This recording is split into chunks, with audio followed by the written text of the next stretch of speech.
of management, analytical skills and logical reasoning in professional domain. So first of all, I would like to shed some light on what is analysis. Can anybody tell me what is analysis? Anybody of you would like to explain or speak something about analysis?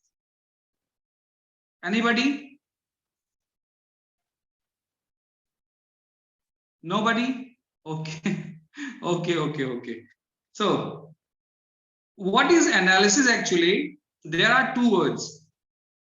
The first one is analysis and the other one is synthesis. You know, when something is already given and you know the basic reason behind its existence and you analyze its patterns, and based on that patterns you want or you actually devise something new.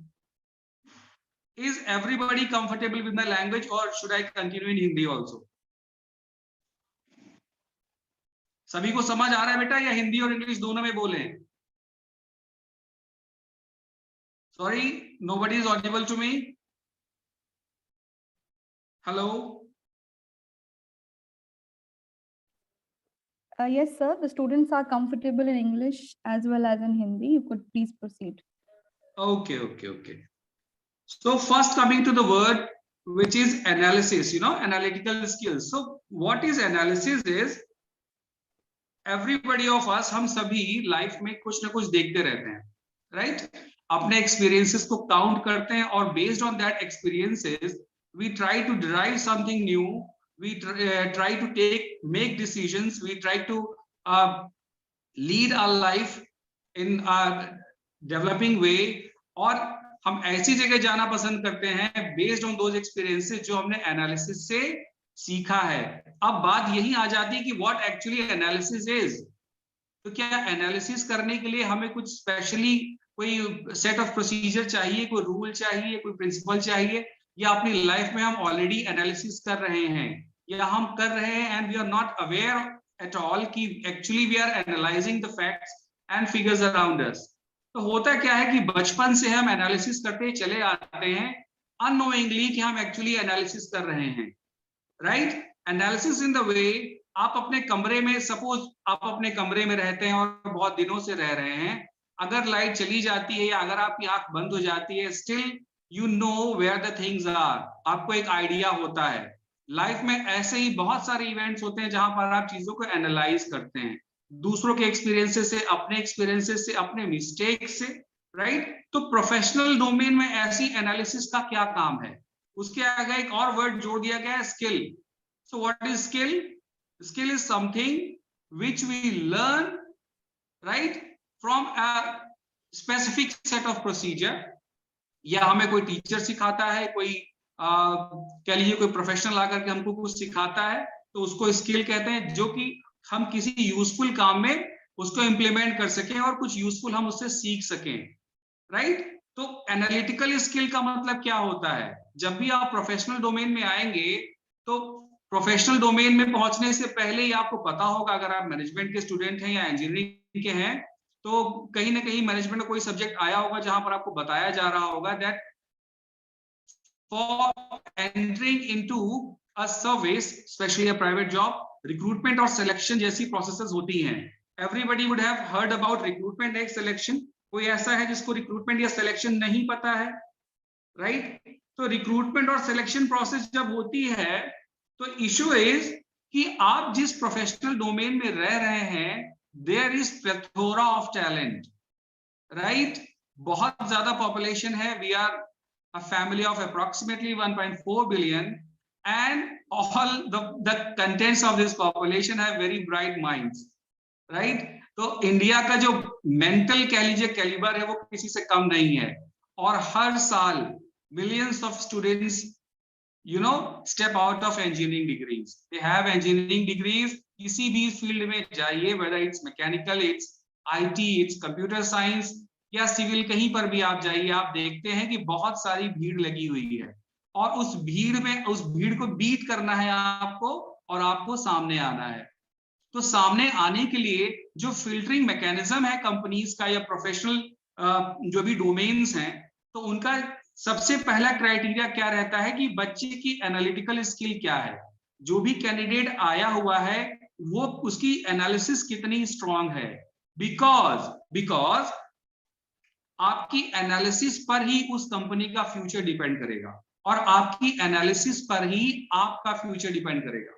If you are not analytical enough to analyse the situations around you, अगर आप analysis नहीं कर पा रहे हो, अगर आप predict नहीं कर पा रहे हो कि आपके आसपास की सिचुएशन कैसी है, 1 साल 2 साल के बाद मार्केट स्ट्रक्चर क्या रहेगा, मेरे अंदर क्या स्किल है, मैंने क्या लर्न किया है और कहां पर अभी मेरे अंदर कमी है, अगर ये सारी चीजें आप एनालिसिस नहीं कर पा रहे हैं, then it will be very difficult for you to enter into the professional domain. And if by hook or by crook you enter that domain, then you will not be able to stay in that domain for very long. because अभी आप देखिए robotics, artificial intelligence, ये सारी बातें सुनी होंगी और पढ़ी भी होंगी। So artificial intelligence is in vogue right now.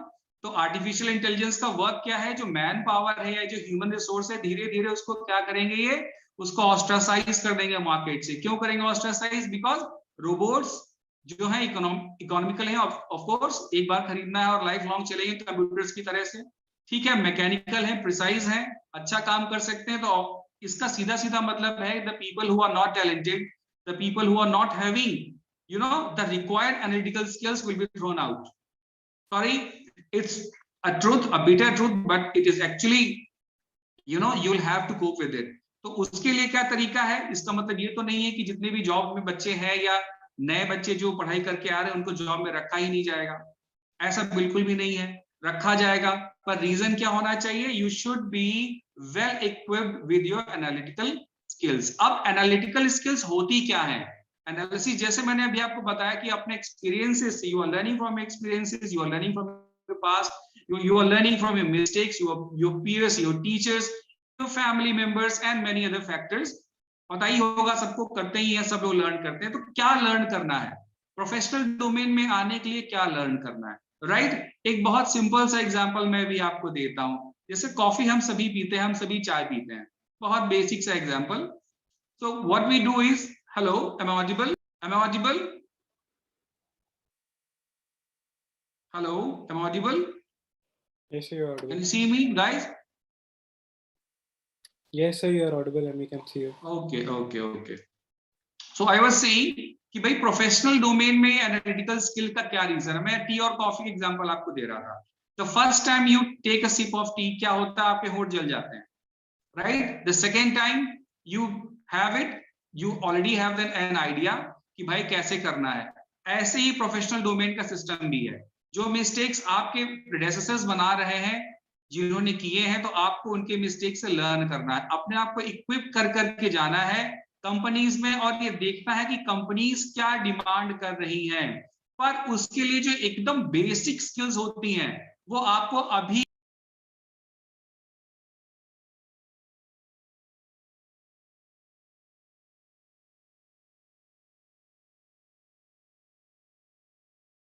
करेंगे, राइट? बताता हूं क्या करेंगे। Jot it down somewhere, if you are having a pen and a paper, please write it down. मैं कुछ चीजें बताता हूं, आप इसको नोट कर लीजिए, and this things will be very helpful. The first and foremost thing is find out the reason behind everything. Reasoning आपकी स्ट्रांग होनी चाहिए। रीजन बिहाइंड एवरीथिंग का मतलब ये है कि आप जो जॉब कर रहे हैं वो जॉब आपने क्यों की। The first question in your which your interviewer will ask you is why you want to why did you take this field.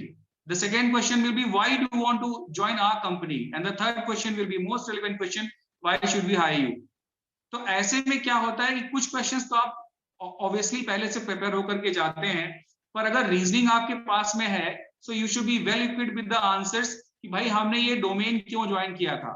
IT इसलिए तो ज्वाइन नहीं किया था कि सीएस मिल नहीं रहा था, मैकेनिकल इसके लिए तो नहीं आ गए थे कि हमको लगता था मैकेनिकल का बूम बहुत है, राइट? तो आपके सेक्टर का स्कोप क्या है, उस सेक्टर का स्कोप आपको बहुत अच्छे से पता होना चाहिए। स्कोप को आप बोल्ड में इटैलिक्स में लिख लीजिएगा। Scope is the best thing, okay? और सबसे प्राइमरी चीज, आपने स्कोप नोटिस किया। दूसरी बात जो आपको आती है कि आप उस स्कोप में आप कहां स्टैंड कर रहे हैं, आपका रेलेवेंस क्या है भाई, कितना स्किल एक्वायर किया आपने उस एनालिसिस में, आपने कितना स्किल एक्वायर किया। एनालिटिकल रीजनिंग का मतलब सिर्फ ये नहीं होता है कि जो आपको पेपर में क्वेश्चंस दे दिए जाते हैं कि भाई फिल इन द ब्लैंक्स और इसमें नंबर सीरीज फिल कर दीजिए, या ऐसा कुछ आपको क्वेश्चन दे दिया जाएगा, है ना, सिम्टम्स वाला है, कुछ भी उसमें दे देगा, तो वो उसका मतलब एनालिसिस नहीं है। एनालिसिस का मतलब है ओवरऑल एनालिसिस, राइट। हमको ब्रॉड एस्पेक्ट से देखा होगा, ब्रॉडर डोमेन में देखना होगा, अदरवाइज हम स्टैंड नहीं कर पाएंगे, और खासकर आज के सिनेरियो में बहुत मुश्किल है। तो क्या देखना है आपको? सबसे पहले आपको ये देखना है कि हमारा टैलेंट कितना है, हमने क्या सीखा है, और मार्केट का जो स्ट्रक्चर है अभी, उसके लिए हम कितने, आप कह सकते हैं कि भाई उसमें हम कहाँ स्टैंड कर रहे हैं, हम क्या स्टैंड कर रहे हैं, हमारा कोई स्टैंड है भी, या अगर हम इंटरव्यू देने जाएंगे तो अपने रिज्यूमे में हम क्या लिखेंगे, सॉरी करिकुलम विटे में क्या लिखेंगे, राइट। तो लिखने के लिए आपके पास में जो रिक्वायर्ड प्रोफेशनलिज्म है वो होना चाहिए, और उसके लिए आप क्या एनालिसिस करेंगे कि आपका सबसे स्ट्रॉन्ग पॉइंट क्या है। हर कंपनी में हर डोमेन के लोगों की आवश्यकता होती है। If you are into the mechanical sector, mechanical में बहुत सारे तरीके की जॉब्स रहती हैं, आप जिस भी फील्ड में अच्छे हैं, बेटर गो फॉर इट। बताइए इंटरव्यू में, उसको एनालाइज कीजिए, वो स्किल आप एक्वायर कर लीजिए। जब इंटरव्यू में पहुंचेंगे, look you are a fresher there, they know that you are not having all the required skills for performing a particular job, that's why after selection they will first train you. तो जब वो आपको पहले train करने वाले हैं, so it is very obvious that they are not expecting that you are supposed to know everything, but yes, you are supposed to know everything at your level. अपने level पर आपको सारी बातें पता होनी चाहिए, और वो आपसे ऐसे बिल्कुल नहीं पूछेंगे कि आप बस मग करके जाओ और वहां पर सुना दें। सारे क्वेश्चंस उनके इस तरह से होंगे कि आपको सोचना पड़ेगा। You will have to develop your potential. जब तक अपना रीजनिंग स्किल आप डेवलप नहीं करोगे, तो वहां पर आप स्टैंड ही नहीं कर पाओगे। और जब वहां पर सारा मॉब जो आएगा, वो सारा का सारा आपके जैसा होगा। आपकी यूनिवर्सिटी में अच्छा पढ़ाया जा रहा है, इट्स ओके, अदर यूनिवर्सिटीज में ऑल्सो भी उतना ही अच्छा पढ़ाया जा रहा है, वो बच्चा जाएगा वहां पर, अगर स्टैंड करेगा तो आपको भाई क्यों रिक्रूट करेंगे वो। ठीक है, एक स्ट्रांग आपके पास में, बहुत स्ट्रांग आप कह लीजिए कि एबिलिटी होनी चाहिए आपके पास में, कि भाई क्यों आपको सिलेक्ट कर रहे हैं वो। ठीक है, दूसरा जो बात इसमें आती है कि स्किल क्या है। एनालिसिस के मैंने आपको रीजन बताया, अब स्किल की बात आ जाती है कि स्किल क्या होती है। फिर ये एनालिटिकल स्किल का मतलब क्या है। एनालिसिस कर लेना इज ओके, अब इसमें इसको स्किल क्यों कहा जाता है। एनालिसिस एनालिटिकल स्किल इसलिए कही जाती है क्योंकि यही एक ऐसी स्किल है जो आपको बाकियों से अलग करती है, राइट। द क्राउड जो है, it will bring you out from the crowd, it will shed some very bright light on you, और जो भी आपका रिक्रूटर आया उसको पता चल जाएगा दैट दिस स्टूडेंट और this candidate is bright, he or she has something different which is not there in other candidates. तो ऐसे में क्या करना है भाई, क्या स्किल आपके लिए अंदर आपके अलग से होनी चाहिए, राइट। कंपनी में अपने काम के अलावा जिस भी कंपनी में आप जाएंगे उसको प्रॉफिट कैसे पहुंचाएंगे। पास्ट में ऐसी क्या एक्टिविटीज थी जो उस कंपनी में नहीं हुई है और आपको होनी चाहिए। उस कंपनी की पास्ट हिस्ट्री क्या थी जो बाकी लोगों को नहीं पता होगा, ये भी आप एनालाइज करके जाएंगे, राइट। और अपना माइंड जो है उसको मेंटल एक्सरसाइजेस करके शार्प करेंगे।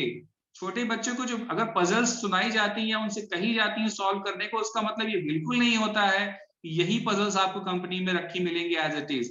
उसका मतलब ये होता है कि if you are into that conundrum, so how are you going to cope with it, how are you going to come out of it, right. तो अभी से प्रैक्टिस शुरू करनी होगी। जो बच्चे थर्ड ईयर में है वो मान लें दे हैव नो टाइम, और जो बच्चे फोर्थ ईयर फाइनल ईयर में है उनके बारे में तो फिर अब ये सोचना है कि अगर उनको ये सोच रहे हैं कि हम क्या करें, तो बहुत लेट कर दिया आपने, राइट। क्योंकि जनवरी is half of the January has already gone, और अभी रिक्रूटमेंट टाइम्स तो लास्ट ईयर से ही शुरू हो गई होगी, और अभी जिनकी जो नहीं हुए होंगे तो पूलिंग शुरू हो जाएगी, तो आप अलग अलग कैंपसेस में जाएंगे और वहां पर अपनी स्किल्स, तो अगर स्किल्स है ही नहीं बेटा तो फिर कैसे काम चलेगा।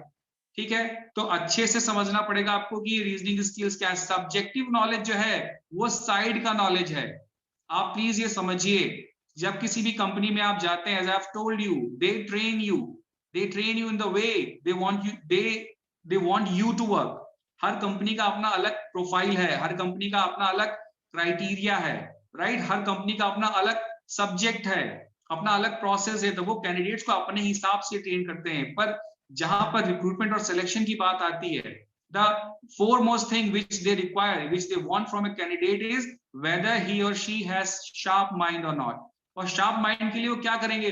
वो आपको इसरो में तो बैठा नहीं देंगे कि भाई ये मिसाइल है, इसको लॉन्च करके आप दिखाइए। वो क्या करेंगे? They will give you a set of questions, they will give you a set of situations, और इन सिचुएशंस को आप कितनी स्किलफुली, टैक्टफुली हैंडल करते हैं, वही डिसाइड करेगा आपका फाइनल स्कोर, और वही डिसाइड करेगा कि आप सिलेक्ट होगे या बाहर चले जाओगे।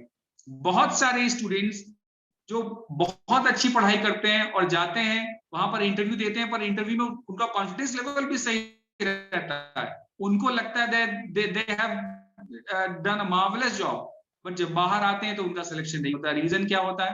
क्योंकि सब्जेक्ट में तो बहुत स्ट्रांग होते हैं वो, पर रीजनिंग में वो क्या करते हैं? लैग कर जाते हैं। और रीजनिंग का मतलब सब्जेक्टिव रीजनिंग नहीं है, मैथमेटिकल रीजनिंग नहीं है। वहां का जो रीजनिंग प्रोफेशनल डोमेन में, specially in the higher education और specially professional domain in the sense in purview of engineering और इन पर्व्यू ऑफ मैनेजमेंट, आपका स्किल एकदम अलग है, राइट? हायर एजुकेशन में आप मास्टर्स, जिन्होंने मास्टर्स आप कह लीजिए कि मास्टर ऑफ आर्ट्स है, मास्टर ऑफ इकोनॉमिक्स है, उनका स्ट्रक्चर अलग है। उनको पढ़ाना है या रिसर्च करनी है तो उसमें इतनी आप कह लीजिए कि एनालिसिस की जरूरत उनको पड़ेगी, पर वो सब्जेक्टिव है। आप में इतना सब्जेक्टिव नहीं होता है, ठीक है? आपको करंट सिचुएशन को हैंडल करना आना चाहिए, आपको रिस्पॉन्सिबिलिटीज दी जाएंगी। जैसे जैसे आपकी रिस्पॉन्सिबिलिटीज बढ़ेंगी किसी भी कंपनी में, प्रोफाइल में, तो ऑब्वियस ही बात है वो फिर आपको इंडिपेंडेंट छोड़ेंगे, और आपके फैसले, आपकी डिसीजन मेकिंग स्किल जो होगी वही कंपनी को, either it will make the company right or it will drown the company. तो वो कभी भी ऐसे कंधों पर, ऐसे शोल्डर्स पर रिलाई नहीं करना चाहेंगे जिनके अंदर ये स्किल्स नहीं होती हैं। Okay, let me give an example. एक बहुत छोटा सा एग्जांपल है, उसको आप फनी भी कंसीडर कर सकते हैं। एक बार अफ्रीका में क्या हुआ, there were two companies, right, very big companies. अब कंपनीज का नाम मुझे मालूम नहीं है, हो सकता है कि एक सेइंग ही हो, पर somehow I got to listen about it in my management। तो उन्होंने कहा कि भाई अफ्रीका में दो कंपनीज के जो भी रिसर्चर्स होंगे उनको भेजा गया। तो दोनों कंपनी शू मेकिंग कंपनीज थी, शूज और स्लीपर्स वगैरह बनाते थे। तो एक कंपनी से पूछा गया, उनका रिप्रेजेंटेटिव गया, तो उसने देखा that nobody in America wears shoes and nobody in America wears slippers। अब देखिएगा एनालिसिस एग्जांपल क्या होता है, राइट? तो उसने सोचा कि यहाँ तो कोई पहनता ही नहीं है, तो what the use of establishing a country, sorry a company here. जब कोई हमारा प्रोडक्ट ही नहीं बिकेगा तो हम क्या करेंगे ऐसी जगह पर आकर के? तो वो ही वेंट बैक और उन्होंने बताया अपने डायरेक्टर को, जो भी उनका बोर्ड ऑफ डायरेक्टर्स थे, उनको बताया sir there is no scope, sorry, तो वहां पर इन्वेस्टमेंट का कोई मतलब नहीं है। The second man came, right, from the second company. What he realized, what he saw and what he thought, now this is something, you know, which we are supposed to think upon। उसने बोला, the second man thought कि यहाँ तो किसी के पास में चप्पल है ही नहीं, there is no company, कोई इंसान यहाँ पर जूते नहीं पहनता है, किसी के पास में चप्पल नहीं है। तो इसका मतलब ये हुआ कि अगर यहाँ पर हम अपनी कंपनी स्टैब्लिश करेंगे तो हमको तो बहुत स्कोप है, स्कोप ही स्कोप है, राइट? हमारी तो मोनोपोली हो जाएगी, कोई और कंपनी ही नहीं है। अब देखिए एनालिसिस का ये स्ट्रक्चर देखिए कैसा है। एक ने क्या किया, एक ने बिल्कुल बट्टा लगा दिया, कंपनी को वाइप आउट कर दिया कि इतना बड़ा मार्केट था उसके हाथ में, लेकिन वो पूरी कंपनी ही वहां इन्वेस्टमेंट ही नहीं किया। दूसरे ने इन्वेस्टमेंट किया और बिलियंस कमाए उससे। This is what analysis is. और ऐसे ही एनालिसिस आपके साथ में भी होगी। जब भी आप कंपनी में जाओगे, nobody is entirely full of knowledge, entirely full of the subject which ever the company demands. क्या होता है, आप सभी के पास में अपनी अपनी फील्ड का जैसे जैसे कह लीजिए कि ग्रैबिंग कैपेसिटी आपकी, जो भी आपने सोसाइटी से अपने बचपन से जो कुछ भी सीखा है, ठीक है, जो भी फैक्टर्स आपने ओपन किए हैं, उन्हीं फैक्टर्स के बेस पर आपको नॉलेज होता है। इसीलिए हर बच्चा अलग होता है, क्योंकि आपका बैकग्राउंड अलग है, राइट? आपके फैमिली मेंबर्स अलग हैं। तो जब बैकग्राउंड अलग है, फैमिली मेंबर, तो आपकी रीजनिंग की एनालिसिस जो भी होगी वो भी अलग होगी। आप एक ही प्लेटफॉर्म पर सबको एक जैसा कभी कंसिडर नहीं किया जा सकता है। And the representatives of the company which are going to hire you, they are very well aware of this, right? 10-10, 20-20 साल के एक्सपीरियंस होता है, they are very experience people. आपसे बात करके, आपको देखकर ही उनको समझ में आ जाएगा कि इनको हायर करना है या नहीं करना। अगर कहीं किसी बच्चे का इंटरव्यू बहुत देर तक लेते हैं, दैट मीन्स कि either they are very interested कि इस बच्चे को लेना ही है, और थोड़ा सा और चेक कर लेते हैं, ठीक है। और अगर किसी का इंटरव्यू 2-4-5 मिनट में कह के okay thank you, we will call you back later, तो इसका मतलब क्या है कि they are not interested you. तो अगर आपको अपने आप में इंटरेस्ट इनको बढ़ाना है तो क्या करना होगा, जो भी आप दे रहे हैं उसको प्रॉपर बैकअप के साथ में, बैकअप किस चीज का होना चाहिए, आपकी लॉजिकल रीजनिंग का बैकअप होना चाहिए, आपके एनालिटिकल स्किल्स का बैकअप होना चाहिए। आपने जो भी स्किल्स अक्वायर की हैं उनको इस तरह से प्रेजेंट कीजिए दैट योर हायर्स, जो भी आपको हायर करने आ रहे हैं उनको अट्रैक्ट करना चाहिए, otherwise that would be of no use. ठीक है, तो नॉलेज कितना है इट डजंट मैटर्स। अब देखिए दूसरी बात इन्होंने कहा कि भाई लॉजिकल रीजनिंग क्या होती है ना, व्हाट इज लॉजिक। लॉजिक क्या होता है भाई, कोई भी चीज, क्या हर चीज में लॉजिक लगाया जा सकता है, can you put logic in everything, या लॉजिक आपने अभी तक अपनी लाइफ में यूज किया है। तो बच्चे बोलेंगे जो सीएस के आईटी के सर आर्टिफिशियल इंटेलिजेंस में तो हमने बहुत लॉजिक इंप्लीमेंट किया है ना, मशीन वाले भी बोलेंगे हाँ हमने भी सर लॉजिक कोड किया है। पर यहां पर आपके प्रोफेशनल डोमेन में लॉजिक का क्या मतलब बनता है। ठीक है, देखो लॉजिक अभी जो मैंने आपको एग्जांपल दिया यही लॉजिक है। ठीक है, एक और छोटा सा आपको फनी एग्जांपल देता हूं, अपनी इंजीनियरिंग लाइफ से बहुत मजेदार एग्जांपल है। तो लॉजिक का क्या होता है कि मैकेनिकल का वाइवा था, manufacturing was my subject, first year का था, अभी भी मुझे याद है। So we were sitting in front of the examiner, और एग्जामिनर ने हमारे एक स्टूडेंट से, जैसे हमारे फ्रेंड से पूछते जा रहे थे कि भाई क्या आ रहा है, तो बाहर बच्चे वेट करते हैं ना, क्या पूछ रहे हैं क्या पूछ रहे हैं क्या पूछ रहे हैं। तो एक बच्चे ने बोला कि पहले वाले क्वेश्चन का आंसर 0 था और दूसरे वाले क्वेश्चन का आंसर 1 था। आई डोंट नो कि क्वेश्चन क्या था, बस उसने यही बोला।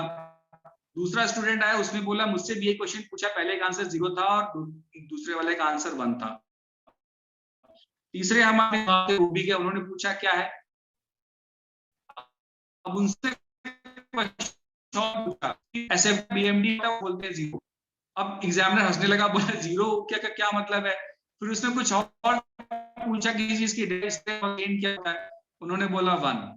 लॉजिक देखिएगा आप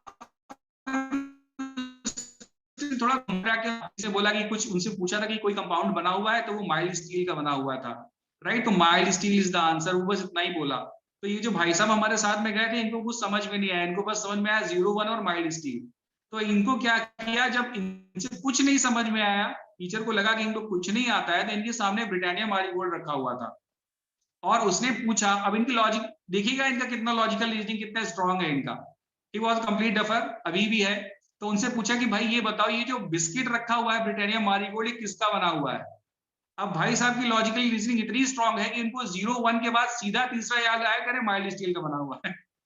सर ने कहा, सर ने हाथ जोड़े उनके कहा बेटा वेरी गुड, तुम मतलब उज्जवल भविष्य हो इस देश का। And he kicked him out.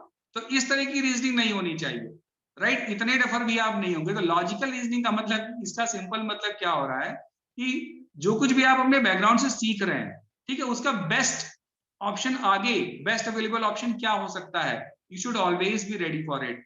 Mathematical reasoning की क्लासेस, जैसा कि मुझे बताया गया था, थोड़ा सा टॉपिक मुझे थ्योरेटिकल लगा, अदरवाइज मैं आपको और एक्सप्लेन कर देता कि इसमें चीजें क्या, थोड़ा मैथमेटिकल रीजनिंग पढ़ा भी देता। पर आप लोग बिकॉज इंजीनियरिंग के स्टूडेंट्स हैं, तो इतना तो मुझे पता है कि जो भी लॉजिकल रीजनिंग के क्वेश्चंस आते हैं जो एसएससी बैंकिंग वगैरह में पूछे जाते हैं, वो आपसे इजीली हो जाएंगे। ठीक है, एग्जामिनेशन के 2-3 महीने पहले कोई बुक उठा लीजिएगा, बहुत सारी बुक्स आती हैं, बहुत सारे आपके मॉक्स रहते हैं, कोई भी लगा लीजिएगा, वो हो जाएगा। पर वहां पर जो क्वेश्चंस आपसे इंटरव्यू में पूछे जाएंगे, वो क्वेश्चंस ऐसे बिल्कुल भी नहीं होंगे जो कि आप किसी इंटरव्यू में पढ़ करके और सीख लेंगे। ठीक है, तो over the time, over the period of your studies, over the period of experience, जहां जब भी आप जॉब के लिए इंटरव्यू देने जाएंगे, तो उस समय क्या स्किल्स आपको एडॉन करनी है, क्या स्किल्स आपको एक्वायर करनी है। ठीक है, ये बातें बहुत ज्यादा इंपॉर्टेंट है, यही आपको आज सीखनी है। तो कुछ की पॉइंट्स मैं आपको बता रहा हूं। सबसे पहले मैंने आपको बोला था कि आपका जो सब्जेक्ट है उसका स्कोप क्या है, इसको बहुत मोटे में लिख लीजिएगा। ठीक है, कि भाई स्कोप क्या है, स्कोप क्या होना चाहिए। दूसरी बात है कि उस स्कोप के अकॉर्डिंग आपके पास एलिजिबिलिटी है कि नहीं है। The second word is eligibility. Eligibility का मतलब बेटा डिग्री नहीं होती है, राइट, एलिजिबिलिटी का मतलब डिग्री नहीं होती है। डिग्री तो बहुत सारे लोगों के पास में है, पर ये एलिजिबिलिटी, अब ये एलिजिबिलिटी आप बोलेंगे कि सर ये एनालिटिकल स्किल्स और लॉजिकल रीजनिंग में ये एलिजिबिलिटी की बात कहां पे आ गई, राइट, यही तो एनालाइज करना है प्रोफेशनल डोमेन में बेटा, यही तो एनालाइज करना है आपको।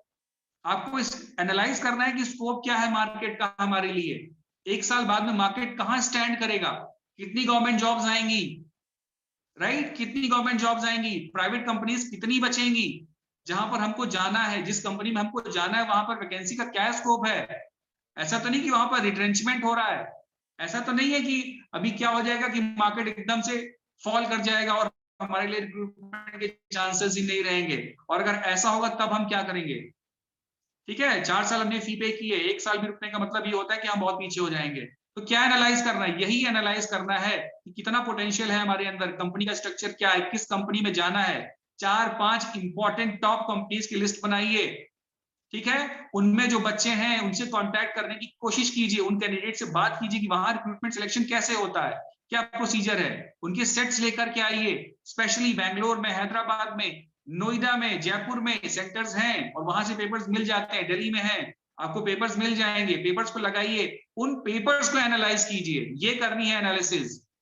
Okay, this is what you have to analyze. उन पेपर्स को एनालाइज कीजिए, देखिए कि एक पोटेंशियल कैंडिडेट से क्या एक्सपेक्ट कर रही है कंपनी, क्या चाहिए उसको, और वो जो क्राइटेरिया सेट कर रही है वो क्राइटेरिया आप फुलफिल कर पा रहे हैं कि नहीं कर पा रहे हैं। Are you meeting the demands the requirements of the company और नॉट? अगर नहीं है तो भी घबराने की जरूरत नहीं है, देखिए क्या मांग रहे हैं और उसको पढ़ाई कीजिए, आ जाएगा आपको, राइट? नहीं हो रहा है, कहीं ट्रेनिंग प्लेसमेंट चले, वहां चले जाइए, या जो पर्टिकुलर स्किल मांगी गई है, स्पेशली आईटी सेक्टर में अगर आप जाएंगे तो लैंग्वेजेस पर उनका बहुत ज्यादा फोकस रहता है। और लैंग्वेजेस में तो लॉजिक आप समझते हो, अगर कोई भी लैंग्वेज आपने सीखी है, अब कोई भी लैंग्वेज आते हैं, आई मीन सी अभी होगा, आपने सी पढ़ाया हुआ है, जावा पढ़ाया होगा, डॉटनेट वगैरह पढ़ाई होगी, तो ऐसी पीएचपी वगैरह भी चल रही है। तो जो भी लैंग्वेजेस हैं, अगर इनके बेसिक रीजनिंग अगर आपको लैंग्वेज में बेसिक प्रोग्रामिंग नहीं आती तो आप किसी काम के नहीं है। अपनी कंपनी की बेसिक चीजें, अपने सब्जेक्ट की बेसिक चीजें अगर आपको नहीं आती तो फिर कंपनी वाले आपको सिलेक्ट नहीं करेंगे। इट डजंट मैटर्स कि how high you float in the sky, it doesn't matters at all, ठीक है? बेसिक चीजें, because the relevance of basic things, वो आपसे बेसिक ही डिमांड करते हैं। आपको पता नहीं है भी कि वो किस डोमेन पर आपको लेकर के जाने वाले हैं, यू हैव नो आइडिया। और ये जो पढ़ाई करी है ना आपने, इसको अगर आप समझते हैं कि ये प्रोफेशनल स्टडी की है, then you are wrong, you are completely wrong. यहाँ पर तो एक ग्लिम्स भी नहीं मिल रही है, it is only A tip of the iceberg. 10% देखा है आपने, 90% आइसबर्ग का जो हिस्सा है वो तो भी बाहर है। और जब आप कंपनी में आओगे तो ऐसे होता है ना कि हमने कैलकुलस पढ़ी थी, जिन बच्चों ने इंजीनियरिंग नहीं किया उनके लिए कैलकुलस का क्या रेलेवेंस है, ट्रिग्नोमेट्री का क्या रेलेवेंस है, ठीक है? सिचुएशन ऐसी ही हो जाएगी, आपको लगेगा कि इंजीनियरिंग में जो पढ़ाई हमने की उसका क्या रेलेवेंस है मार्केट में। क्योंकि मार्केट क्या होता है, आपका जो कोर्स है ना, उस कोर्स का ओरिएंटेशन इतना ज्यादा नहीं कर पाते हैं टीचर्स कि उसको रोज रोज बदले। लेकिन मार्केट का ओरिएंटेशन, मार्केट एवॉल्व कर रहा है, market is evolving every year, at every 6 months there is a new technology. और उस टेक्नोलॉजी के साथ कैसे कोप करोगे? कोई नई टेक्नोलॉजी आती है, here again you have to analyze. कोई भी नई टेक्नोलॉजी आपकी कंपनी में आई है, आपके सेक्टर में आई है, लास्ट 2 to 3 years क्या क्या डेवलपमेंट्स हुए हैं, क्या इवोल्यूशंस हुए हैं, वो सारे डेवलपमेंट इवोल्यूशंस, उनकी डिटेल्ड स्क्रीनिंग आपकी नोटबुक में होनी चाहिए विद पिक्चर्स। अगर आपसे पूछा जाता है ऐसा कुछ तो आप उसको एक्सप्लेन कर पाए, otherwise they will not entertain you at all. बेटा पूछेंगे आपसे, आप बता नहीं पाओगे तो फिर यही बोलेंगे कि भाई 4 सालों में क्या सीखा? कम से कम अपनी इंजीनियरिंग लाइफ में, the day you step into your college and the day you stepped out with your degree, so they will ask what have you learned in these 4 years, क्या एडवांसमेंट हुआ है हमारी कंपनी में। जिस भी company में interview देने जाओगे तो क्या एनालाइज करना है कि कौन सी कंपनी है, कब स्टार्ट हुई थी, क्या मांगती है, कोर सेक्टर क्या है इनका, मेरी स्ट्रेंथ क्या है, मुझे कौन से कोर सेक्टर में जाना है, कैसे पहुंचूंगा, उसके लिए किस तरह की रीजनिंग पूछी जाती है, उसके लिए किस तरह के सब्जेक्टिव क्वेश्चंस आते हैं। You should be well aware of all these things, otherwise market में स्टैंड नहीं करोगे आप। धक्के जो लोग खाते हैं 1 साल 1.5 साल तक मार्केट में, वो बस यही एनालाइज करते रहते हैं कि भाई क्वेश्चंस क्या आने वाले हैं। ओके, जो कोर सब्जेक्ट्स हैं आपके, 2 सब्जेक्ट्स 3 सब्जेक्ट्स अगर हैं, इतना भी अगर आप पढ़ लोगे तो दे नो, जो है वहां पर जाते हैं उनको भी पता होता है कि ये सब्जेक्ट्स आपको जो पढ़ाए जाते हैं ये सिर्फ एक ओवरव्यू दिया जाता है और किसी का भी इसमें एक्सपर्टीज नहीं होता है, एक्सपेक्ट तो वो खुद ही बनाते हैं। इसलिए क्या होना चाहिए कि जितने सब्जेक्ट्स आप पढ़ रहे हो उनका ओवरऑल नॉलेज तो बेटा आपको होना ही चाहिए। अगर वो आपसे पूछते हैं what is an operating system, तो इतना तो आपको पता होना चाहिए कि ऑपरेटिंग सिस्टम क्या होता है, बूटिंग क्या होती है, इतना तो एक्सप्लेन करना आना ही चाहिए, राइट? अब उसके पीछे से अगर मेमोरी के कॉन्सेप्ट्स आपसे पूछते हैं तो पता होना चाहिए, ठीक है? अगर आपसे पूछते हैं फोर्स क्या है, स्ट्रेस क्या है, मैकेनिकल वाले बच्चे, इतना तो आपको पता होना ही चाहिए, फिर कैसे काम करोगे, राइट? इतना भी नहीं पता होगा, बेसिक चीजें नहीं पता होंगी, यहीं पर लैग करते हैं बच्चे, यहीं पर लैग करते हैं, क्योंकि वहां जो प्रोफेशनल्स बैठे होते हैं उनको सब्जेक्टिव एक कहीं एक्सपर्ट आ गया तो आ गया, वो भी इतने सालों से काम कर रहे होते हैं कि उनको अपने प्रोफेशनल डोमेन का नॉलेज होता है, बेसिक वही भूल चुके होते हैं, लेकिन इतना ज्यादा एप्लीकेशन के ऊपर हावी होता है कि वो चाहते हैं कि ऐसा बच्चा जिसको कोर नॉलेज हो, एप्लीकेशन तो वो आपको सिखा ही देंगे, यही एनालाइज करना है, राइट। जो मैथमेटिकल रीजनिंग वगैरह ये तो आप एक महीने करोगे आराम से, इंजीनियरिंग के भी सब्जेक्ट हैं इतने, मुझे लगता है कि इतने ग्रो, यू ऑलरेडी ग्रो ना, कि आप इसको टैकल कर सकते हो। फिर देखिए प्रोफेशनल डोमेन में और क्या आपसे पूछा जाएगा, एनालिसिस का सेंस क्या होता है। एनालिसिस के साथ साथ मैं एक और चीज पर आपको थोड़ा सा फोकस करना चाहूंगा कि एनालिटिकल स्किल्स के साथ साथ शायद मैडम भी इसका दूसरा सेशन रख देती, या मैडम खुद शायद हैंडल करती है ये चीजें, आपकी कम्युनिकेशन का जो डोमेन है, तो इसमें कम्युनिकेशन से रिलेटेड बात भी मैं आपको बोलना चाहूंगा। आपकी लैंग्वेज जो है, लैंग्वेज है आपका पर्सोना जो है, वो बहुत बड़ा इम्पैक्ट डालता है वहां पर जा करके, और इससे आपके जो आपका कह लीजिए गेटअप है, आपके जेस्चर्स है, आपका पोस्चर है, इससे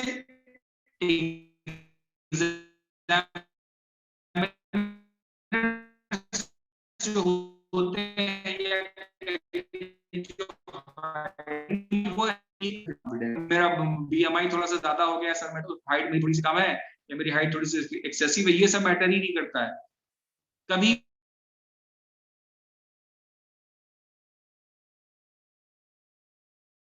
कैंडिडेट अगर आएगा आपको हायर करने के लिए, बेटा लेकिन हाँ, अगर आप पैंट शर्ट पहन के जा रहे हैं, the shirt is not talked इन, ये वो बात जरूर नोटिस करेंगे, राइट। कुछ भी ऐसा अलग से जो कंट्रास्ट मारेगा तो वो चेक जरूर करेंगे, उसको वो एनालाइज कर लेंगे, आप करो या ना करो। और बहुत सारे बच्चों को ये पता ही नहीं होता कि ऐसे करके जाना है, टाई पहन करके जाते हैं, वो कॉलर से नीचे लटकी रहती है, वो कॉलेज वाली आदत डाल के रखी हुई है, सोचते हैं कि it is normal. No, it's not a new normal, ये बिल्कुल नॉर्मल नहीं है। अगर पहन रहे हो तो सही से पढ़ के जाना, पहन के जाना, वो एनालाइज कर लेंगे सारी चीजें।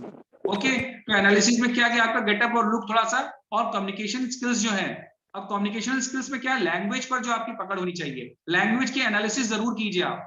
बच्चों के साथ में बहुत बड़ी प्रॉब्लम ये आती है, जो बच्चे दिल्ली में रहते हैं, हैदराबाद में रहते हैं, अच्छे कॉलेजेस में पढ़ते हैं, जहां पर उनको एक्सपोजर अच्छा मिलता है, कम्युनिकेशन अच्छा है थ्रू आउट, अगर इंग्लिश बैकग्राउंड के हैं तो अच्छा कर जाते हैं वो। रीजन क्या होता है कि अपनी बात को इंग्लिश में रखना, अपनी एनालिसिस को सही से कन्वे कर पाना बहुत अच्छे से उनको आता है। Whereas जो बाकी बच्चे होते हैं वो क्या करते हैं, वो हिंदी और इंग्लिश के ट्रांसलेशन में कंफ्यूज हो जाते हैं, या उनको समझ में नहीं आता कि क्या बोले कैसे बोले। और कुछ आपकी हैबिट्स ऐसी होती हैं जिनको आप इतने सालों से फॉलो करते आ रहे हैं, किसी ने आपको टोका नहीं कभी, so you feel like that they are normal, but actually they are not. Look, I would like to give an instance. एक बार क्या हुआ कि इंटरव्यू में, अगेन माय फ्रेंड्स, दिल्ली में इंटरव्यू हुआ और उसमें दो स्टूडेंट्स थे, दोनों का एक साथ में उनका इंटरव्यू चल रहा था। सो वन कैंडिडेट, हम लोग आईटी से थे, तो एक स्टूडेंट था, he study .NET and the second study Java. अब एक बच्चा जो था वो यहाँ लखनऊ के रहने वाले थे साहब, हिंदी मीडियम के पढ़े हुए थे, तो यहाँ पर एक बच्चों में बहुत सारी प्रॉब्लम, जैसे मे आई कम इन करते तो अपना हाथ आगे कर देते हैं ना ऐसा, और जैसे कोई कुछ पूछता है तो उनको समझ में नहीं आता है तो कहते हैं यस सर, यस मैम। तो यस मैम का मतलब pardon, excuse me ma'am, I didn't understand, please repeat, इस तरह से नहीं कह पाते, तो वो सीधे बोलते यस मैम, यस सर। ये उनका क्या कहते हैं साइन बन गया है। अब इसी साइन में क्या हुआ, दोनों बैठे इंटरव्यू दे रहे थे, और ये बात मुझे पता नहीं चलती अगर साइड में जो भाई साहब इंटरव्यू दूसरे कैंडिडेट बैठे थे वो ना बैठे होते। तो इनसे मैडम ने पूछा, ये हिंदी मीडियम के पढ़े थे, तो मैडम ने इनसे पूछा are you comfortable with Java. ये भाई साहब .NET पढ़कर गए हुए थे, .NEट पे इनकी ट्रेनिंग थी। अब ये समझ नहीं पाए तो इन्होंने बोला यस मैम। मैम ने समझा कि ये कह रहा है यस मैम, तो मैम ने सारे क्वेश्चन इनसे .NEट पर पूछे, राइट, सॉरी जावा पर पूछे, और इनको समझ में नहीं आया। 20 मिनट बाद जब ये बाहर मुंह लटका करके आया तो बोली ये क्या पंगा हो गया यार, मैंने मैम से बोला कि मैं तो .NEट पढ़ा हुआ, मैम सारे क्वेश्चन जावा पूछ रही थी। तो the second candidate replied to him, उसने बोला कि तुमने ये यस मैम बोला ना, इस यस मैम के चक्कर में तुम्हारी बैंड बज गई। तो उसको तब समझ में आया, इंजीनियरिंग तक उनको भाई साहब को समझ में नहीं आया कि क्या कैसे सीखना है। ये सारी चीजें, छोटी छोटी गलतियां जो आप कर रहे हैं, उठने बैठने के आपके तरीके कैसे हैं, बात करने के तरीके कैसे हैं, छोटी छोटी कम्युनिकेशन जहां पर आप लैग कर जाते हैं बात करते समय, ऐसा तो नहीं लगता कि आप किसी को काटने लगते हैं, ठीक है। कई बार ऐसा होता है कि कैंडिडेट्स आर्ग्यूमेंट में चले जाते हैं, उनको पता ही नहीं होता है एक्चुअली वो आर्ग्यू कर रहे हैं। इन्हीं सब चीजों को एनालाइज करना है। पॉलिश, सब्जेक्टिव पॉलिश तो आप करोगे ही करोगे, वो तो आपको टीचर सिखा देंगे, और आपको पॉलिश क्या करनी है, आपकी पर्सनालिटी पॉलिश करनी है। जो ग्रैबिंग एबिलिटी है, ग्रैब कैसे करोगे आप चीजों को, ठीक है, लर्निंग एबिलिटी को कैसे एनहांस करना होता है, इसके लिए सबसे इंपॉर्टेंट बात ये होती है कि इंटरव्यूज को वॉच करिए आप लोग। जो कैंडिडेट्स हैं उनके इंटरव्यूज को देखिए। जरूरी नहीं कि आप प्रोफेशनल डोमेन में सिर्फ इंजीनियरिंग, मैनेजमेंट या लॉ के इंटरव्यूज ही देखें। जो बच्चे आईएएस के एस्पिरेंट्स हैं, पीसीएस के एस्पिरेंट्स, आप उनके इंटरव्यू को भी देखिए। देखिए कि जब उनको क्वेश्चंस नहीं आते, एनालाइज कीजिए कि जब उनको क्वेश्चन नहीं आते हैं तो कितनी पोलाइटली रिप्लाई करते हैं और किस तरह से उस चीज को कवर अप कर देते हैं। ठीक है, एग्जामिनर्स जानते हैं कि आप बच्चे हैं, ठीक है, एग्जामिनर्स को ये भी मालूम है कि आपको उनसे ज्यादा नॉलेज है, इसीलिए वो आपसे बहुत सारे क्वेश्चन पूछते हैं, राइट। अगर आप पूछ लेंगे सर आप हमें बताइए, तो वो शायद नहीं बता पाएंगे, ठीक है, बट ये पोलाइट नहीं है और ये इसका कोई सेंस नहीं बनता है। तो ये सारी बातें एनालाइज, मैंने क्या क्या बताया आपको, आपको एनालाइज करना है scope, then you have to analyse the eligibility. Third thing what you have to analyze कि कम्युनिकेशन कैसा है आपका, गेटअप कैसा है आपका, ओवरऑल गेटअप कैसा है भाई, सोबर लगते हो कि नहीं लगते हो, सोबर बातें करते हो कि नहीं करते हो, सोबर थॉट्स हैं कि नहीं है, ठीक है, सबसे बड़ी बात यही है, सोबर थॉट्स हैं या नहीं है। Sober thoughts can make you और दे कैन ब्रेक यू। वही वाला एग्जांपल कि अफ्रीका में गए, देखा, एक को लगा कि स्कोप ही नहीं, दूसरे को लगा कि बहुत सारा स्कोप है। क्यों? क्योंकि थॉट्स सोबर हैं, ठीक है। ऑप्टिमिस्टिक अप्रोच है बेटा, optimistic approach is very necessary. कुछ चीजें इनपुट्स चाहिए होते हैं। अब ऐसे लिखना, एक चीज नोट्स बना लेना, लिखना inputs for logical reasoning and creative thinking. Inputs for logical reasoning and creative thinking. क्या करना है भाई, कैसे लॉजिकल रीजनिंग आएगी और क्रिएटिव थिंकिंग कैसे होगी। ओके, पहला पॉइंट, सबसे पहला पॉइंट क्या होता है, ऑप्टिमिज्म। ऑप्टिमिज्म का मतलब क्या होता है, you should be hopeful for your career, you should be hopeful for learning and you should never ever think कि मुझसे ये चीज नहीं होगी या मुझे ये बात नहीं आएगी, मैं कितनी भी कोशिश कर लूं। This is what you have to analyze. Professional में ऐसे ही लोगों की डिमांड होती है जिनको लोग ताने मारते हैं, राइट, कि आपसे नहीं हो पाएगा, but they are very optimistic और कभी ना कभी लाइफ की किसी ना किसी स्टेज में वो लगे रहते हैं और they break it, break it. अगर आप ऑप्टिमिस्टिक नहीं हो तो आप simple number series type question भी इंजीनियरिंग में ऐसे होंगे जिनको मैथ लगा तो लिया है कि ठीक है मैथमेटिक्स ओके करना था, तो शुरुआत के 3 सेमेस्टर किसी तरह से पार किए हुए हैं, लेकिन रीजनिंग का नाम सुनते उनके हाथ पैर फूल जाते हैं। क्यों? क्योंकि उन्होंने कभी उसको चैलेंज एक्सेप्ट ही नहीं किया, टिके ही नहीं, भाग गए, they run away. Why they run away? Because they are afraid of that. क्यों अफ्रेड ऑफ दैट? ऑप्टिमिस्टिक नहीं है, ठीक है, कॉन्फिडेंस नहीं है उनके अंदर, वो बैठ नहीं सकते चीजों को लेकर के, प्रॉब्लम को लेकर के वो बैठ नहीं सकते हैं, परसिवरेंस नहीं है। अगर परसिवरेंस नहीं है तो फिर कैसे कैसे भाई फाइट करोगे। ऑप्टिमिज्म बहुत ज्यादा जरूरी है। जब ऑप्टिमिज्म आएगा तो आपके अंदर कॉन्फिडेंस ऑटोमेटिकली आ जाएगा, ठीक है। ऑप्टिमिज्म से कॉन्फिडेंस आता है, कॉन्फिडेंस से ऑप्टिमिज्म नहीं आएगा, ठीक है। You can not be confident unless you are optimistic. तो अगर आप ऑप्टिमिस्टिक हैं, मन बोलेगा आपसे 1000 बार यार हमसे नहीं होगा, नहीं, वन स्टेप और आ जाएगा आपको। जितनी चीजें आपके कह रहे हैं, all of us are born with silver spoon in our mouth. आप सोचेंगे सर ऐसा कैसे, मैं तो लाइफ में बड़ा स्ट्रगल किया है। जितना भी टेक्नोलॉजिकल एडवांसमेंट है, जितना भी इंफ्रास्ट्रक्चरल एडवांसमेंट आपके पास में है, आप देख रहे हो ये बेटा किसी ने बनाया है, हजारों साल तक रिसर्च हुई है, तब कहीं जाकर के आपको पहिया मिला है, ठीक है। व्हील का invention, one of the biggest inventions in the history, you know, of mankind. Fire का इन्वेंशन, डिस्कवरी, फायर की डिस्कवरी, इतना इजी नहीं था ये सारी चीजें, ठीक है। पर ऐसा बहुत सारी टेक्नोलॉजिकल एडवांसमेंट्स हुई हैं जो आपको मिल गई हैं। आपको पता होगा कि एंटीबायोटिक्स नहीं थे पहले। ये जो वर्ल्ड वॉर 2 में अगर नहीं हुआ होता, वर्ल्ड वॉर 1 2 नहीं हुआ होता, ये जो मेडिसिन अभी आपको दी जाती है ना, कि खिला देते हैं कि ऑपरेशन के पहले कि भाई बॉडी में बिल्कुल फील नहीं होगा, क्या बोलते हैं उनको, अभी मुझे याद नहीं आ रहा। तो आप सिंपल सोचिए भाई पेन किलर्स दिए जाते हैं, पहले नहीं थे, ऑपरेट करना है तो ऐसे ही एम्प्यूटेट करना, हैंड ऐसे ही एम्प्यूटेट कर दिया, काट दिया, दर्द से चीख रहा है इंसान। ये सारे एडवांसमेंट आपको, आप इसीलिए मैं कहता हूँ you are born with a silver spoon in your mouth. और शायद कहीं ऐसी प्रॉब्लम है कि आपको इतनी प्रॉब्लम्स फेस करने को नहीं मिली है, इसीलिए ऑप्टिमिज्म नहीं है, इसीलिए स्टैंड नहीं कर पाते, इसीलिए कॉन्फिडेंस नहीं आ पाता है। तो थोड़ा सा स्ट्रगल भी करो, रिसोर्सेज होने के बावजूद भी कोशिश ऐसी करो कि अगर मेरे पास ये रिसोर्स नहीं होता तब मैं इस प्रॉब्लम को कैसे टैकल करता। क्योंकि कंपनी में बताकर प्रॉब्लम्स नहीं आती हैं, इंटरव्यूअर आपसे बताकर क्वेश्चन नहीं पूछेगा, ठीक है, पेपर आपको बता करके नहीं आएगा। So you should be ready, worst case scenario के लिए आपको रेडी होना ही पड़ेगा। तो क्या देखा भाई, इनपुट्स लॉजिकल रीजनिंग के लिए क्या होना चाहिए, ऑप्टिमिस्टिक होना चाहिए, कॉन्फिडेंस होना चाहिए। थर्ड थिंग अब इसमें आती है आपको नॉलेज भी होनी चाहिए।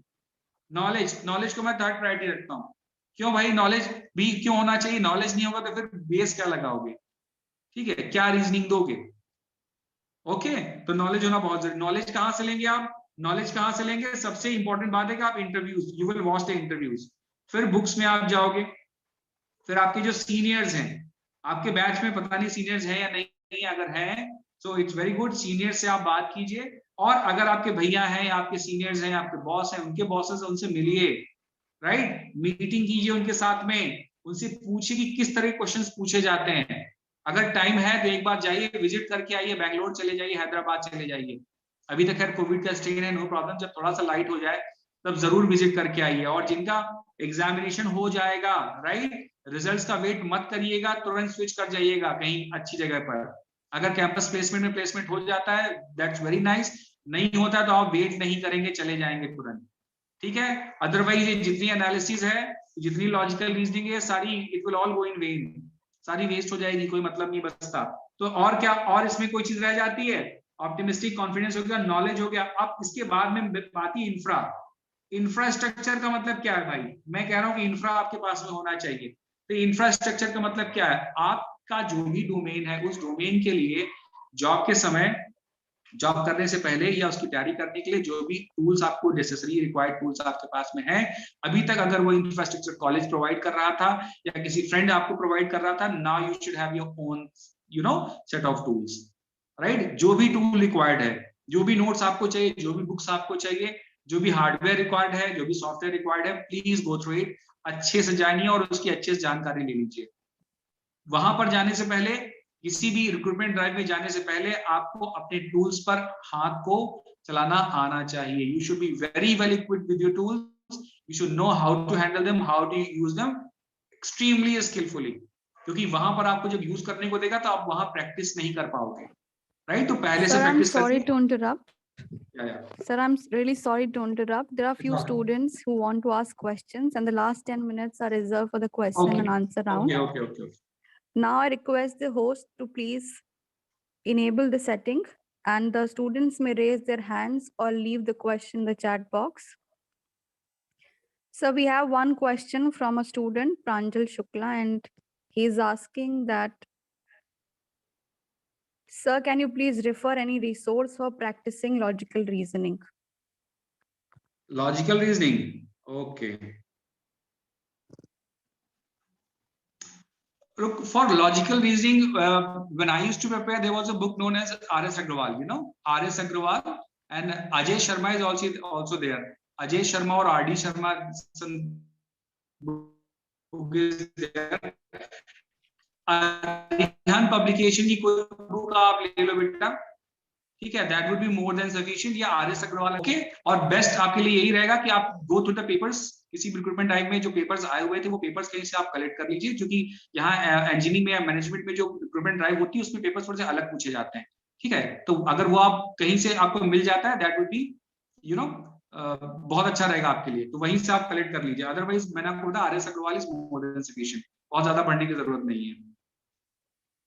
So we have one more question, and the question is that how to develop good communication skills and be formal?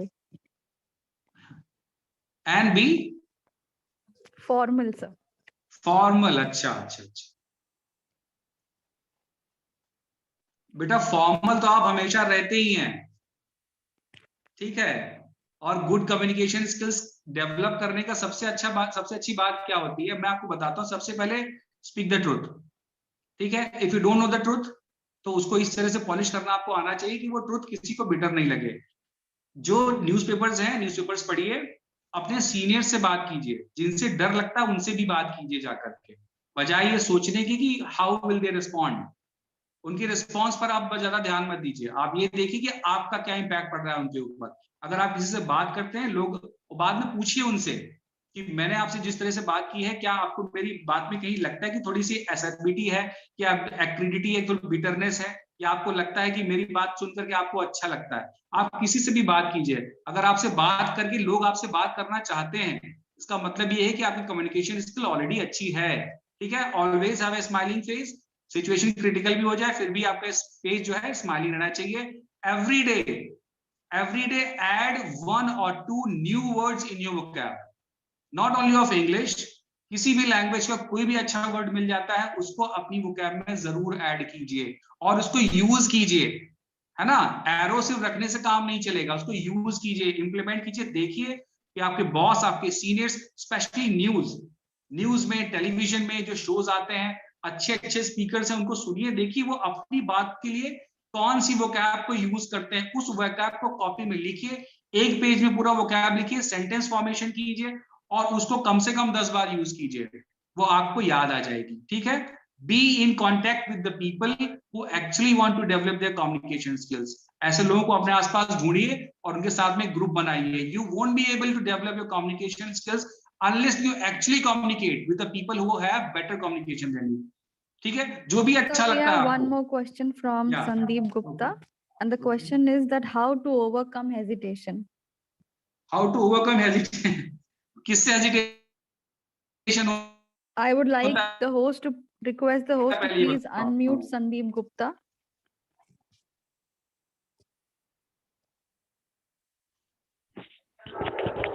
Sir during sir interview के दौरान सर जैसे हेजिटेशन होता है, ऐसा सर हम कोई सर बात सर जैसे कह रहे हैं तो सर मतलब सर अगर स्पीकर सर जैसे मतलब बोल रहे हैं तो भी हेजिटेशन होता है सर किसी बात को बोलने में। अच्छा अच्छा अच्छा, हाँ देखो सर। हेजिटेशन बेटा एक्चुअली क्या होता है, अगर कोई अच्छा इंटरव्यूअर है तो उसकी रिस्पॉन्सिबिलिटी होती है, जितने भी आप हायर डोमेन में जाएंगे और जितने भी स्किल्ड इंटरव्यूअर्स होते हैं उनका काम ये होता है कि पहले जो भी कैंडिडेट आया है उससे फ्रेंडली बात करके उसको अपना रिलैक्स कर दे कि उसको बोलने में डर नहीं लगे। राइट, डर हमारे अंदर इसीलिए होता है जो कि हम ऐसे बैकग्राउंड से आते हैं जहां पर हमने अपने आप को बहुत ज्यादा ओपन किया ही नहीं कभी। फैमिली बहुत स्ट्रिक्ट थी, पेरेंट्स स्ट्रिक्ट थे, स्कूल में टीचर्स के रूल पढ़ते थे तो वहां नहीं बोल पाते थे, फिर बॉयज कॉलेज में पढ़े तो वहां सिर्फ बॉयज के बीच में रहे, और डिग्री कॉलेज में आए फिर बॉयज के बीच में रहे तो गर्ल्स से इंटरेक्शन हुआ ही नहीं। सिचुएशन क्या हो कि इंटरव्यू में पहुंचते हैं, सामने मैडम बैठी होती है, उनको भी एड्रेस करते हैं तो 2 बार मुझे सर निकलता है, बाद में बोलते हैं सॉरी मैम। ठीक है, ऐसा ये कैसे बेटा आपका हेजिटेशन जाएगा? सबसे पहले तो आप ये समझिए कि जब तक आप बोलेंगे नहीं तो वो आपकी नॉलेज को जान ही नहीं पाएंगे। They are there to know what is there inside you. जबरदस्ती हेजिटेट करने का इंफीरियरिटी कॉम्प्लेक्स अपने अंदर डेवलप सिर्फ आप अपनी वजह से करते हैं। ठीक है, किसी को आपके इंफीरियरिटी कॉम्प्लेक्स से, आपकी वीकनेसेस से कोई लेना देना नहीं है, और ये तब जाएगा जब आपकी स्ट्रेंथ जो है उन पर आप काम कीजिए। ठीक है, हेजिटेशन तभी आता है अगर आपको लगता है कि मैं देखने में अच्छा नहीं हूं। तो मैंने आपको पहले ही बताया था वीडियो के पहले ही कि देखने का कोई मतलब ही नहीं होता है, कोई आपके लुक को बिल्कुल जज नहीं करेगा, because that is God gifted. और जो वहां पे इंटरव्यूअर्स बैठे होंगे वो बहुत अच्छे देखने में आप जैसे ही होंगे, ओके, सभी अच्छे लगते हैं, बस अपने आप को मेंटेन करके जाना है। दूसरी चीज, डर तब लगता है जब लगता है कि हमारा बैकग्राउंड बहुत अच्छा नहीं है, हम बहुत साउंड बैकग्राउंड से नहीं है, इकोनॉमिकल स्ट्रक्चर हमारा अच्छा नहीं, ये सब चीजें रेलेवेंट नहीं होती हैं। आप जिस चीज के लिए जा रहे हैं, अगर उनको लगेगा, लेट मी से इट वेरी क्लियरली, अगर आप नॉर्मल निकर और टी शर्ट पहन करके भी जाते हैं बेटा और उनको लगता है कि इस बंदे के अंदर टैलेंट है, तो वो आपको एज इट इज वहां से प्रूव कर लेंगे। तो बेवजह हेजिटेट नहीं करना है। ठीक है, अपने कपड़ों को लेकर, अपने बैकग्राउंड को लेकर, अपने लुक्स को लेकर के, अपने इकोनॉमिकल बैकग्राउंड को लेकर के बिल्कुल भी हेजिटेशन नहीं करना है। जाएगी कैसे? अपने नॉलेज को बढ़ाइए, अपनी कम्युनिकेशन स्किल्स को बढ़ाइए। जब वो चीजें अच्छी हो जाएंगी तो आप जहां पर आपकी नेगेटिविटी उस पर वर्कआउट कीजिए, उसको लिखिए कॉपी में, शीशे के सामने जाकर के बात कीजिए। हेजिटेशन आपका सबसे पहले अपने आप से ओपन होना होता है। आप जब तक अपने आप को कन्विंस नहीं कर पाओगे बेटा, आप किसी को कन्विंस नहीं कर पाओगे। तो हेजिटेशन दूर करना है तो सबसे पहले stand in front of the mirror every day at least for 5 minutes और अपने आप से आंखें मिला करके बात करो। 10 दिन बाद देखना तुम्हारा हेजिटेशन काफी लेवल तक गिर जाएगा और 1 महीने बाद बिल्कुल गायब हो जाएगा। ट्राई करना। Okay, thank you so much sir. The next question is from Anju Maurya. Please unmute her. Sir, and the question is how to increase the level of awareness of the market. Level of awareness of the market. Of the market. अच्छा, market के लिए बेटा देखिए बहुत सारे business magazines आते हैं। Okay, क्या अच्छा ये बताओगे कि आपका स्ट्रीम क्या है? स्ट्रीम बता दो तो फिर मैं मैगजीन बता दूं आपको। कोई बात नहीं, Please अगर unmute स्क्रीन नहीं भी Anju आती Maurya. तो देखो, इकोनॉमिक टाइम्स आता है न्यूज़पेपर, ठीक है, इकोनॉमिक टाइम्स में जाइए, उसको पढ़िए अच्छे से। द हिंदू न्यूज़पेपर आता है, उसमें बिजनेस करके एक पेज आता है, ठीक है। इंडियन एक्सप्रेस है, उसमें भी बिजनेस का एक पेज आता है, उस पर पूरा ध्यान रखिए। जो भी अपकमिंग टेक्नोलॉजीज हैं, स्पेशली टेस्ला अभी चल रही है, राइट, और जितने भी बिजनेस टाइकून्स हैं, specially in the field of what should we call that, technology sector, उन बिजनेस टाइकून्स को फॉलो कीजिए, ठीक है। बिल गेट्स क्या कर रहे हैं, और ये आपके एलन मस्क क्या कर रहे हैं, सुंदर पिचाई क्या कर रहे हैं, इनको बिल्कुल फॉलो कीजिए। देखिए इनके गूगल हो गई, बहुत बड़ी बड़ी जितनी भी कंपनीज है, गूगल है, टीसीएस है, माइक्रोसॉफ्ट है, इन्फोसिस है, इनको फॉलो कीजिए।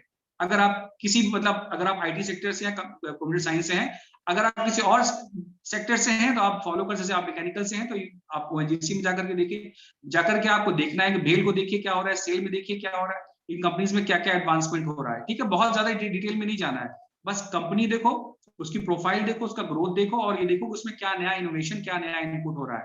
और सबसे अच्छा सोर्स क्या होता है, इंटरनेट पे चले जाओ, और जब आप सर्च करोगे तो गूगल ऑटोमेटिकली रिलेटेड सर्चेस आपको देता रहेगा। अदरवाइज न्यूज़पेपर्स में जो इकोनॉमिक टाइम्स होता है या बिजनेस का जो पेज होता है, उस पर जरूर जाइए। और खासकर जो हेडलाइंस आती है, अगर किसी बिजनेस से रिलेटेड कोई हेडलाइन है, उसको जरूर लिखो, ठीक है, और उसको अच्छे से पढ़ो, समझो, और उसको नोट्स भी बनाते चलो, अंडरस्टैंडिंग बनाते चलो, फिर उस पर डिबेट्स वगैरह सुनते रहो। इससे आपको बिजनेस की अच्छी नॉलेज हो जाएगी, और धीरे धीरे जैसी ग्रेजुअली आप उससे रिलेटेड कोई टर्म सुनेंगे, तो वो आपका knowledge day by day automatically boost होता जाएगा। बस एक बार बेस बनाना पड़ेगा।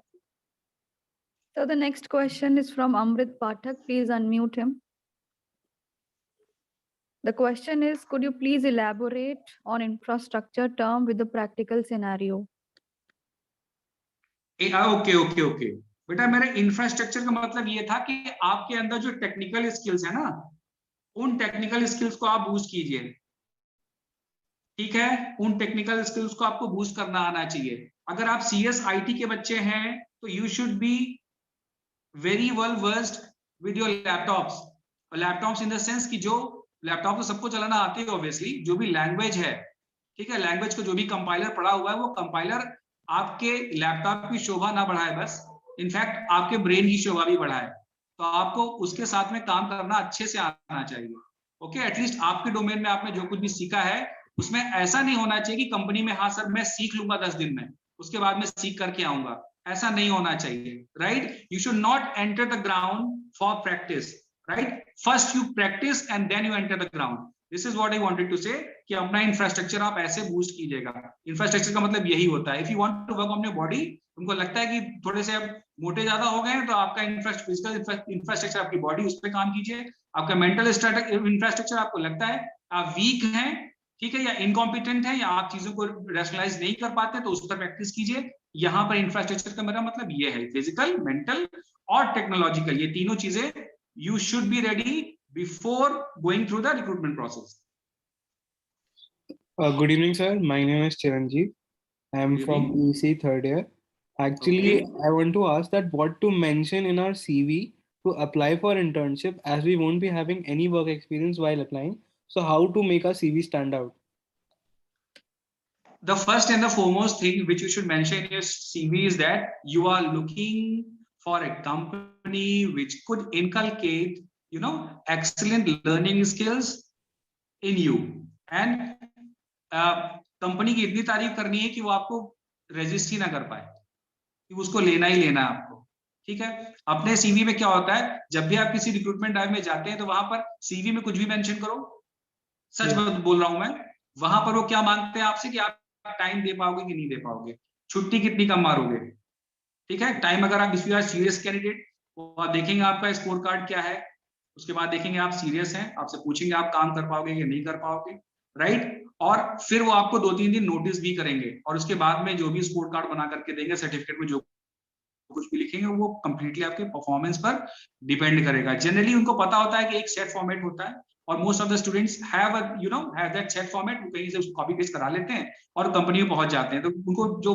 वहां पर इंटर्नशिप आपको दे रहे हैं, उनको अच्छे से पता है कि आप क्या लेकर के आओगे, तो it doesn't actually matters at all. हाँ, आप अपने आप को एक्सप्रेस कैसे कर पा रहे हो, you apart from that what you have written in your CV, उसके अलावा आप उनको कन्विंस कैसे करते हो, ठीक है। सर लोग 6 आवर्स काम करते हैं, I will work 8 hours, I am here to learn something new, so time is not a domain for me. Time मेरे लिए कोई ऐसा मैटर नहीं करेगा कि आगे कोई कॉन्स्टेंट बन रहा है। इस तरह से कुछ भी मुझे नया सीखना है तो मैं कुछ भी करूंगा आपके यहाँ।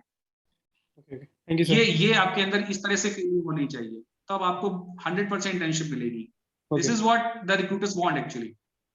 Okay. So the next question is from Ashish Kumar.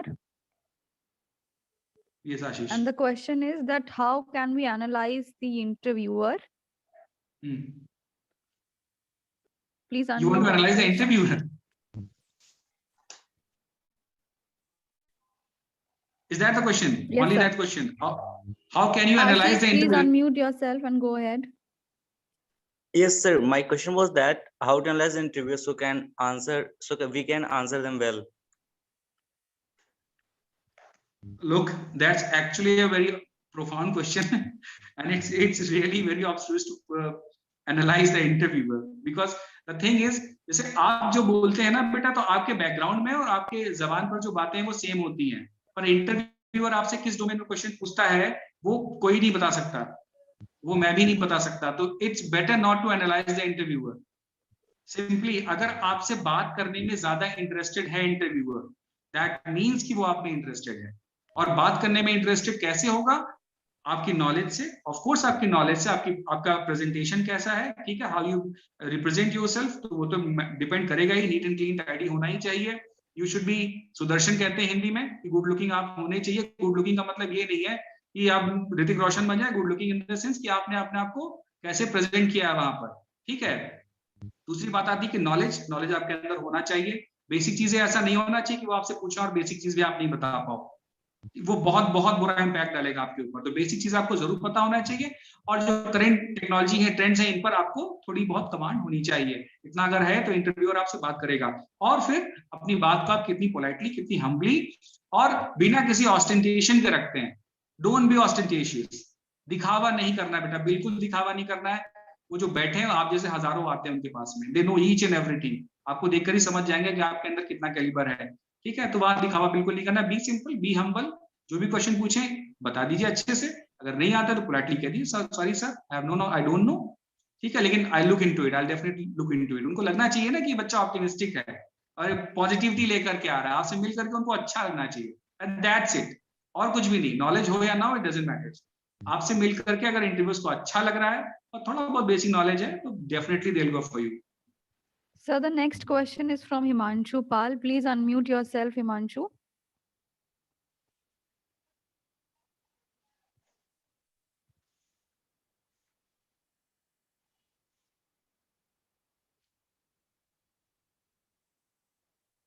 Yes, Himanshu? I think he's not there. So the question is regarding entrepreneurship and how it can be built by only a unique idea or some pre-used idea. Look, you would have heard about the term SWOT analysis, you know, strength, weakness and threats, opportunities and threats. तो आप जो भी बेटा आपके पास में idea है, देखो पहली चीज तो ये है कि आप कभी भी एंटरप्रेन्योरशिप में जाना चाहते हैं तो मैं जो पर्सनली आपको सजेस्ट करूंगा कि आप पहले जाइए और किसी भी कंपनी में 1-1.5 साल 2 साल काम कीजिए, राइट। अभी इतने ज्यादा मुझे नहीं लगता है कि आप एनलाइटेंड हैं कि किसी भी कंपनी में अभी आपने इंजीनियरिंग किया और आप गए और वहां पे आपने सीखा और सीधे अपना कंपनी डाल दिया। It's not that easy, right. You need investors, और इन्वेस्टर्स आप में तब तक इंटरेस्टेड नहीं होंगे जब तक उनको लगे कि आपको प्रोफेशनल डोमेन में कुछ आइडिया है या नहीं।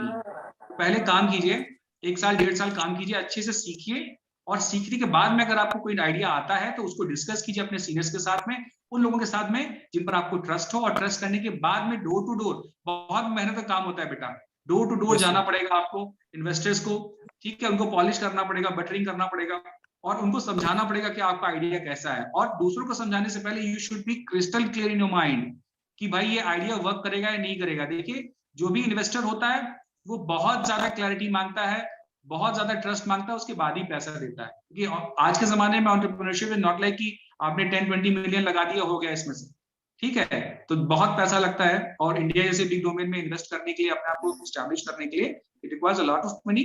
तो उसके लिए आपको काफी पैम्पर करना पड़ेगा इन्वेस्टर्स को, और इन्वेस्टर से पहले अपने नॉलेज को काफी पॉलिश करना पड़ेगा, because it would be very risky अगर आप सीधे आप स्टेप इन कर सकते हैं। ठीक है, कैसे करना है मैंने आपको बताया कि पहले 1-2 साल काम कर लो, सीख लो, उसके बाद में किसी सीनियर के साथ में रहो और बैकअप जरूर बना करके रखो, ताकि अगर कोई प्रॉब्लम आती है तो आप उसको फिर कोप कर पाओ उसके साथ में, otherwise it would be very difficult. Yes, sir. Thank you, sir. You're welcome. So one more question, the last one of the evening, Yeah. that how to answer if we don't know the answer, and it is from Abdullah Ansar. Okay. How to answer if you don't know the answer? Sorry, sir, I don't know the answer. That's the best and the simplest answer you are supposed to answer. Okay?